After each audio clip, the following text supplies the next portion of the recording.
Kheralu Bhavani agency ખાતે કેન્સરના દર્દીઓની સારવારનો કેમ્પ યોજાયો।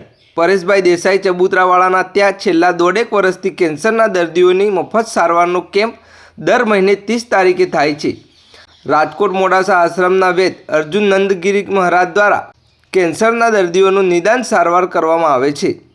ખેરાલુ ભવાની એજન્સી ખાતે ટોટલ 105 દર્દીઓ, જેમાં 75 રેગ્યુલર કેન્સરના હતા। 10 નવા કેન્સરના દર્દીઓ કેન્સર કેમ્પનો લાભ લીધેલ છે। વધુ સમાચારને અપડેટ્સ માટે જોતા રહો online TV news. Reporter Farooq Memon, Kheralu.